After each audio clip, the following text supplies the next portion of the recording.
Hey guys, welcome to my new video. The top fast food restaurant with 42,000 outlets worldwide, Subway, has sabotaged its identity and fame with its own hands. Their business has been steadily dropping off due to overexpansion, marketing problems, and intense competition. Oh well, so much for the "Eat Fresh." Flashback Subway debuted as Pete's Super Submarines in Bridgeport, Connecticut, in the summer of 1965, when a Brooklyn-born 17-year-old named Fred DeLuca borrowed $1,000 from a family friend, a doctor named Peter Buck. DeLuca, an aspiring doctor who is now worth $2.6 billion, hoped slinging sandwiches would help him pay his way through medical school. The duo struggled for years to make the perfect sandwich until, in 1974, they started selling franchises under a new name, Subway.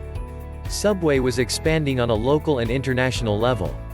But then what caused Subway a huge downfall? If you want to know the top 10 real reasons Subway failed you never heard of, then let's not waste more time and jump right into the video. Also, don't forget to like and subscribe to my channel to see the latest content. Number 10 is competition. Subway's was indeed a huge success in its beginning years and maintained its ecstasy for years. People loved it as a great health brand and it gained $3.8 billion in sales. In 2014, Subway's sales started dropping. Incompetency was seen in their franchises. Subway's domestic system sales declined by $200 million. Meanwhile, other restaurant competitors grew by $540 million. Momentum was lost. People lost confidence and moved on to restaurants with better things. Americans who once praised and loved Subway's offerings were now moving away because of concerns over their highly processed meats and sauces. Next up in line on number 9 is breakfast fiasco. When Subway first opened, customers were seriously impressed with the freshness of their ingredients, the deliciousness of their subs, and the idea that a sandwich artist was going to make it right in front of you, and add whatever you asked them to. But with time, customers experienced soggy bread, sour chicken and tuna, brazen weeks-old salad. Things are getting difficult day by day. It took Subway 45 years in business to introduce breakfast in 2010. The financial crisis of 2007 and 2008 led to the recession-hit restaurant sales particularly hard. Subway wanted to introduce something unique and new in these hard times. In the beginning, breakfast was a huge success and it helped Subway increase sales.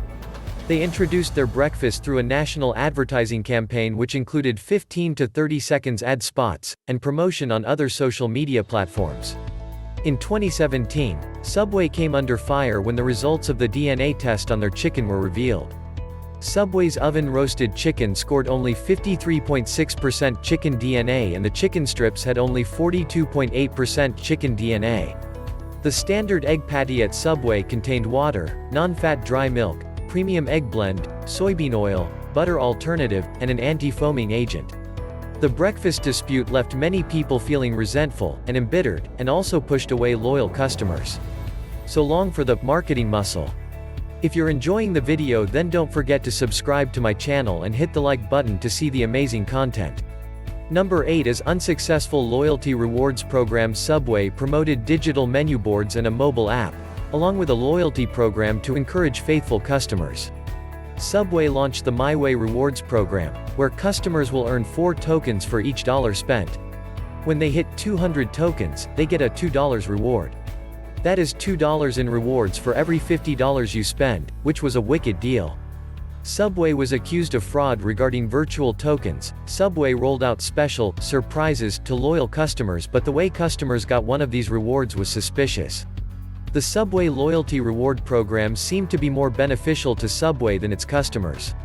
On number 7 we have Overexpansion led to self-destruction. Before 2006, Subway was going strong in America. It was crushing all its competitors with its $5 footlong offer. From 2012 through 2016, the company's unit count grew by more than 7%, or nearly 2,000 additional locations. Chain traffic started to fall gradually. Subway's unit deteriorated by 355 in 2016 and another 900 were closed in 2017. The rapid expansion has backfired and hurt its business. Its only strategy to open more stores was unwise and rash, as many stores in the same location. Number 6 is Subway's success was attributed to Jared Fogel's campaign. He was known as the wisdom behind Subway's triumph. He created a healthy perception about the franchise which was trusted by customers. Customers brought their families and children to enjoy delectable sandwiches. Subway's traffic and sales were already falling before due to the incompetency, but the $5 footlong and Jared's arrest made it worse. The glitches increased when in 2015 Jared Fogle was arrested for child abuse charges. Jared agreed to plead guilty to shocking charges involving minors. Next up on number 5 is Incompetent Leadership. Subway's modest beginnings started with Fred. He opened 2 new franchises after a few years. His restaurants did not get any financial success, but the operations continued. By 1974, 16 franchises were set off in different locations of Connecticut. In the next 10 years, different locations were launched across the U.S. The 80s and 90s saw expansion into the Middle East and Europe. New locations led to overexpansion and left a negative impact on the business. In 2015, Fred DeLuca died of leukemia and his sister Suzanne Greco became president and CEO and quickly addressed the situation. In 2016, she began restructuring and eliminating the less profitable stores, experiencing a large loss in locations for the first time. Due to the incompetence of the leadership, the disgrace and collapse were persistent and unstoppable. Next up on number 4 is lack of innovation. In 2015, Subway finally decided to be a little innovative with its menu. Unwilling to update and take action in the 21st century meant an expiry. Subway has been slow to innovate in every aspect. Their menu and restaurant decor have always been boring and the same. It looked like Subway had a fear to change and never had the guts to develop or experiment. Subway never came upon customers' expectations. They never paid attention to a new generation of millennials, who were super conscious about the ingredients and their freshness levels.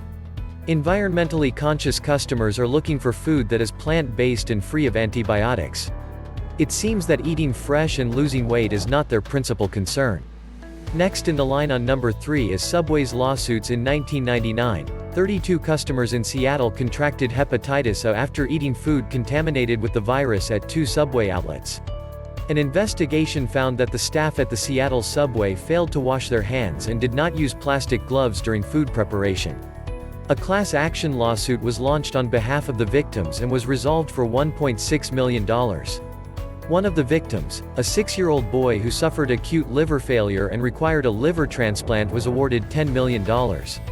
Let's take a pause and click on the subscribe button to see more astounding content. On number 2 is management contention. Several media outlets, including Restaurant Business, have written about it. The Business Insider piece has operators saying the chain needs a new CEO.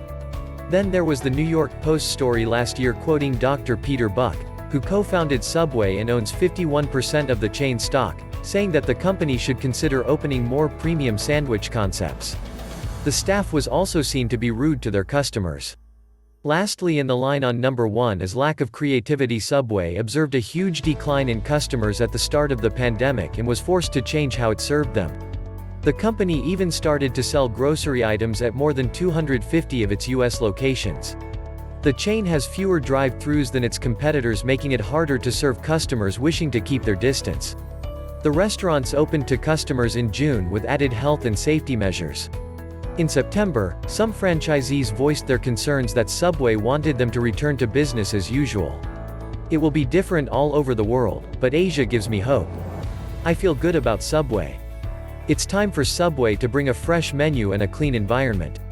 That's all for today guys. Don't forget to like, share, and subscribe to my channel and comment down below for your opinions.